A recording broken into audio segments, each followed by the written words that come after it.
But of course, Albanese's got enough problems of his own at home. And whilst we learn that he may be starting to look at a backflip towards hosting a royal commission, we know that one of the issues, and I guess one of my concerns, is that what are the terms of reference he's going to come up with? Because we learned today that one of the AFP's groups that was supposed to be looking over counter-terrorism, in fact, had lost funding recently and been disbanded quietly in only the weeks before the Bondi pogrom. So we now have a situation where Albanese's government has been absolutely instrumental in axing programs prior to this massacre occurring that were supposed to be overseeing counter-terrorism in all its forms. And when we learn more about these alleged terrorists, we see exactly where their backgrounds were and what they were doing.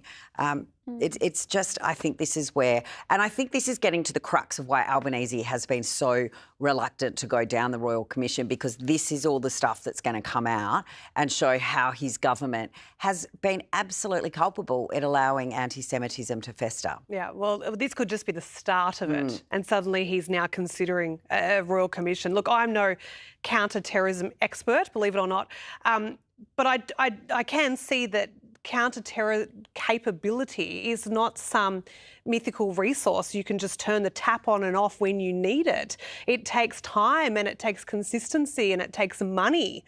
And so when you're dismantling a force such as this or a group such as this, at a time where the threat was not reducing, you know, it was only escalating. Yeah, it was only escalating, you know, with literally car bombs, with literally graffiti and anti-Semitism and the tension building, and that is the time. And to quote in the story out that it is a funding issue is so insulting. You know, last night we were talking about NDIS issues blowing out to be bigger than defence.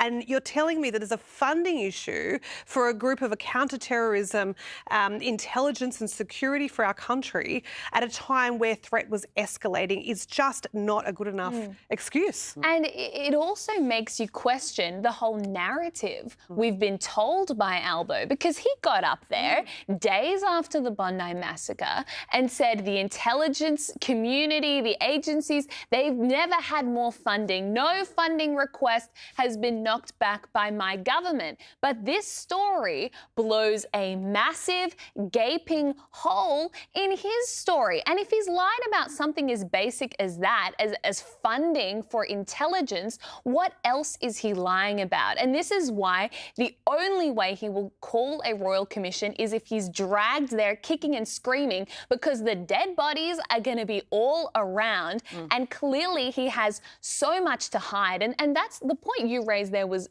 great, Claire. We knew this was an issue. Mike Burgess got up repeatedly and warned that anti-Semitism was the #1 threat to life and our terror threat level was probable. But what did Labor do? What did our government do? Cut funding and force a national surveillance team specifically looking at counter-terror to shut down.